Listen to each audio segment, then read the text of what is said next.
Good afternoon. First of all, let me please start by thanking MS Ireland for inviting me and giving me the opportunity to talk about the work of our lab at the Center for Brain Research in Vienna, together with all our cooperation partners that I will mention at the end. And I'm talking to you about the topic if there is no degenerative disorder in MS other than that due to inflammation. And there's a question mark now there. Okay, so as you all might know, already over 100 years ago, when MS was first described, it was already described as an inflammatory demyelinating disease of the central nervous system. And over the last decades, the inflammatory demyelinating story could be shown, clearly shown, and the consecutive axonal injury and neurodegeneration could also be shown. So if this is also clear why I'm here today, unfortunately the whole story is not that clear. Especially if you check the disease progression of MS patients. Most of them start with the so-called relapsing remitting disease course, as you all know, and then over the decades of their disease progression, most of them enter the so-called progressive stage. And what is the problem now with the underlying pathology is that in this progressive stage, anti-inflammatory therapies seem to be ineffective, and there are no or only less gadolinium-enhancing lesions on the MRI scans of this patient. So what Francesca already mentioned, the pathological question is now, what comes first, neuroinflammation or neurodegeneration? And that's a bit like, if you permit me to say, like the chicken and egg problem. So first, there is the hypothesis that neurodegeneration and axonal injury is driven by inflammation. Second, that inflammatory demyelination is only at the beginning in acute MS and relapsing remitting MS, and that neurodegeneration later becomes independent from inflammation. And there are even some data, some papers that suggest that neurodegeneration is the primary event associated with secondary inflammation. Well, in order to assess this topic and in order to evaluate those hypotheses, we put together a sample of 67 MS autopsies, including 14 acute and narrow MS patients and 48 progressive MS and 5 benign MS cases, which are our so-called internal control, which I will explain later. And we also had 28 control autopsies, and we did a thorough chart review and collected clinical data of all of those patients. Okay, then obviously we evaluated the total available material of those patients and classified the lesions into 3 main groups, with obviously the active lesions, where they're densely packed with inflammatory infiltrates. Second part, the smoldering or slowly expanding lesions, where there's only a rim of high activity at the edge of the lesion. Let me check if I can get the arrow now. Okay. And thirdly, the inactive lesions, where there is more or less no inflammation present. Okay. So the total sample included 1,200 lesions, and we also checked our double hemispheric sections for the different lesions, and then we selected over 200 lesions for further analysis. Okay, so what we first checked was obviously the extent of inflammatory infiltrates in relation to the lesion type, and it is not very surprising that the highest extent of inflammatory infiltrates, especially T cells and B cells, were found in the active lesions, followed by slowly expanding and inactive lesions, but there was also a high extent of inflammatory infiltrates present in the meninges. So what you could conclude out of these data is that T cells and also B cells reflect the lesion activity, that the T cells dominate in the brain tissue, while especially B cells and plasma cells preferentially home in these connective tissue compartments, for example, in the meninges. So next story is the relation of the inflammatory infiltrates in relation to disease course and age. And compared to other data, we could not only show that there is a decrease of inflammatory infiltrates among the total MS population that we analyzed, but also in the subgroup of progressive MS alone. In controls, obviously, there was no such decrease of inflammatory infiltrates. Well, next was to analyze the extent of acute axonal injury. Again, on a lesional basis, highest amounts were found in active lesions, followed by slowly expanding inactive lesions and white matter. Earlier studies already showed that the extent of acute axonal damage is most extensive in early stages and decreases over time. We could also show that not only for the total sample that we analyzed, but also only in the subgroup of progressive MS alone, there is a decrease of the extent of axonal injury. In contrast, in controls, there's a significant increase, so meaning in controls, axonal injury goes up, in the MS, axonal injury goes down over time. Okay. Well, next step was now to relate the amount of inflammatory infiltrates with neurodegeneration. And what we could see here, not only by means of statistical correlation, but also on the lesional basis, is that in an active lesion where there is a high amount of inflammatory infiltrates, there is also a high amount of acute external injury, as shown here in the first row. Okay, good. Sorry, back.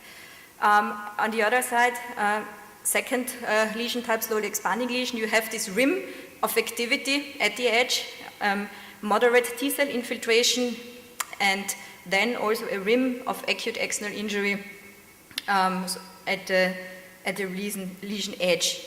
In contrast, in inactive lesions, there is no or only a few inflammatory infiltrates and also only few extent of external injury. And as I said, we could also prove this statistically.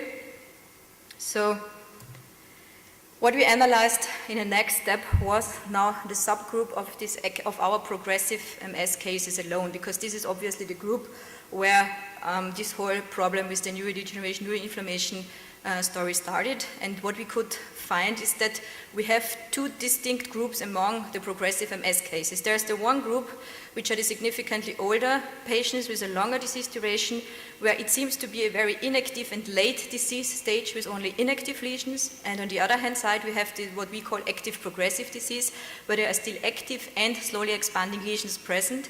And if you check the diagram at the bottom, at the active progressive MS patients, over 50% of the lesions are actually active or slowly expanding lesions. So what we did next now was to correlate and check if there is a real difference between these earlier progressive, active progressive MS patients versus the inactive disease cases, and we could find a significant difference. So there is a much higher extent of inflammatory infiltrates among the active progressive MS patients compared to the inactive disease. On the other side, inactive disease patients reach levels of normal controls. So what about acute external injury among these patients now? Again, highest amount of neurodegeneration was found among the active progressive MS patients, and there was more or less no or in the range of controls in the inactive disease. But if you observe the first diagram very closely, it's not totally true what I told you. There is a small amount of obviously ongoing neurodegeneration that we found in this late stage neurodegenerative late stage of MS. And the question is now, is this neurodegeneration that everybody is talking about that is going on without inflammation? Because as I just showed you before, there is more or less no inflammation among these patients. Well, what we could find out, at least in our sample, is that that this external injury actually related to other confounding pathologies, as Assunta Dal Bianco from our lab already could publish a couple of years ago, is that MS patients also suffer from other diseases like Alzheimer's disease in the same extent or percentage than the normal population, and this adds to the already existing pathology. So we could also statistically relate this ongoing neurodegeneration in our late inactive disease patients to the confounding pathologies. Okay, to nail the story down from the last point of view regarding this part was now we blinded to all the data. We just selected those patients, no matter which pathology, which clinical data, only those patients where we found lesions which only had their extent of inflammatory infiltrates in the range of controls, and then plotted their extent of neurodegeneration against our controls. And as you can see here, they lie in the range of the controls. So what you can conclude out of this data, that in elderly MS patients with an inactive disease course, inflammatory infiltrates and external injury reach levels of normal controls, and that this inactive MS is the late stage burned out MS with large confluent burned out lesions. And what is very important to state is inactive MS is not benign MS. Benign MS patients are younger and they have active and slowly expanding lesions present, but of course to a much lower extent than acute or relapsing or active progressive MS patients. Okay, next step, what I didn't talk with you about now is what about remyelination? Remyelination is a very hot topic always in MS, and Well, obviously, there seems to be MS patients. It has been shown earlier that remyelination is extensive but not stable in relapsing remitting MS.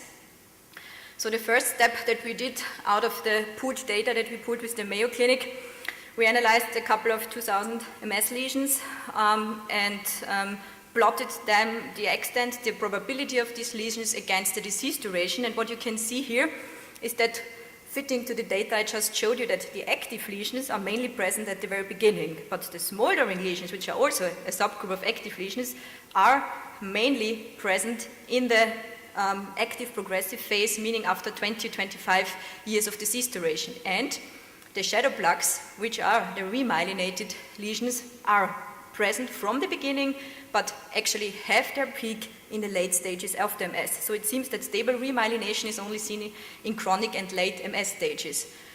So what we could show now next, together with our colleagues from Denmark, Stefan Bramov and I, we did an extensive analysis of our double hemispheric sections and regarding areas of remyelination in contact with active demyelination. And what we could show is that areas of previous de- and remyelination are preferential sites of new inflammatory demyelination, and that there seems to be an impairment of remyelination as long as the inflammatory disease process is active, despite the presence of the oligodendrocytes precursor cells in these lesions. Okay. So, all the data and data from other groups that I've presented you now led us to the working model, what I called our working model 2010. We have the relapsing remitting disease phase where we have waves of inflammation that enter the central nervous system that give rise to focal white matter plaques. We have remyelination that is present but unstable.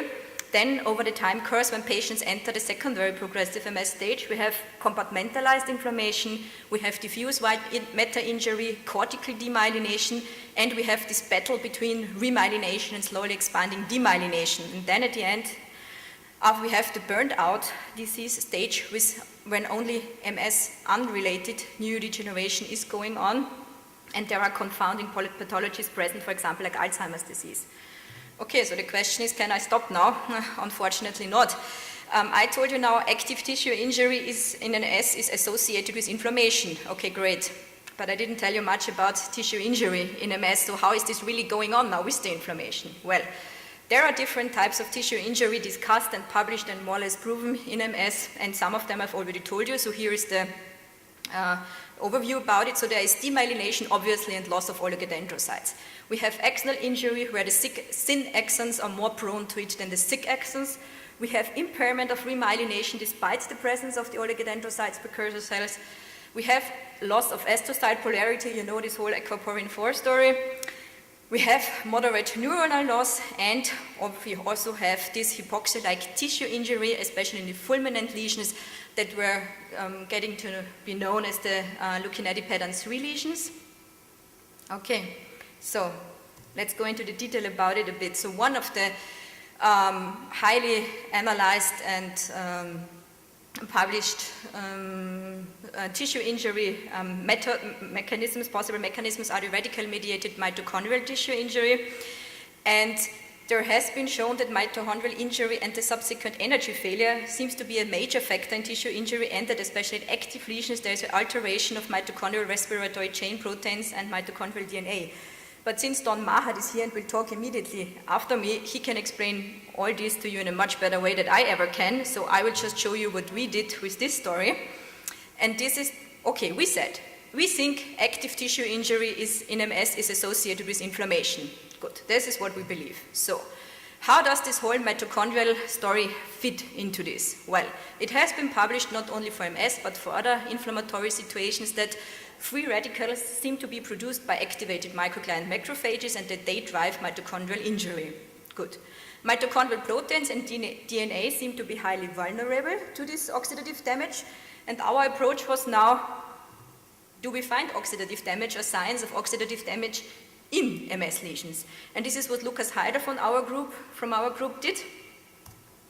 And what he found in MS lesions, and not only in active MS lesions, but also to an extent in slowly expanding and very small extent inactive lesions and periplaque white matter, was clear signs of DNA damage and signs of oxidized phospholipids, that is here shown in the first panel for DNA damage, on the first picture for oligodendrocytes, on the second for astrocytes. There was more or less no DNA damage visible in CD3 cells and only very rarely in CD68. The same holds true for oxidized phospholipids, where we found signs in the first picture, dystrophic axons, external spheroids, also in the second picture for confocal laser microscopy. In the third picture, again an oligodendrocyte, and more or less no, only little in astrocytes. Again, for another marker of oxidized phospholipids. So the conclusion out of this work is now that we see oxidized DNA and lipids highly enriched in active MS lesions, that they mainly present in apoptotic or seemingly apoptotic oligodendrocytes and axonal spheroids, less in astrocytes and other cells, and that there seemed to be a kind of differential vulnerability of different cell types to oxidative damage in active MS lesions. And as I already told you before, we found that not only in active lesions, although they are to the highest extent, but also in slowly expanding and in inactive lesions. Okay. So if you remember now, at the very beginning of my talk, the graphs I showed you about the T cells and B cells, we found them mainly in active lesions, followed by slowly expanding and inactive. And now, for the same lesions, the amount of oxidative damage, oxidized DNA, and what you can clearly see here is that they also found mainly in active lesions, but also to a very high extent in slowly expanding lesions. Okay. Statistically, there was a significant correlation, but to be honest, it was a relatively weak correlation. Okay. There is obviously persisting oxidative damage in the slowly expanding lesions. Okay. So now we had to go a step back and thinking about potential sources of radicals in MS lesions, and there's of course the discoupling of the mitochondrial respiratory chain, and there is the story of the oxidative burst. Okay, so the oxidative burst has been described by several highly complicated papers in the last decades in different inflammatory settings. And what has been shown for the central nervous system is that especially the oxygen radicals seemed to be produced by the NADPH oxidase complexes. They are so-called NOx 1 to 5, and especially the NOx 2, and the NOx 1 is of importance. So I promise this is the last slide that looks like this. You have the NOx 2, which is an enzyme complex of membrane-bound GP91 and P22 FOX subunits, and when they are activated, they couple to the cytosolic parts of P47 FOX and P67. And I just tell you this because it's important, because we have markers against or for those units. Okay, so the first step that has been done by Maisie Frischer from Hans Lassmann's lab, she's a molecular biologist. She did genome-wide microarrays on our archival paraffin material, and she selected normal white matter areas, initial lesion areas, and active lesion areas, and what she found in her microarrays was a profound mitochondrial injury in active multiple sclerosis lesion, seems to be there, and she also found differences in the gene expression levels of various of these NADPH oxidase subunits that I've just shown you before, and that the differences between initial multiple sclerosis lesions and the control white matter. Okay.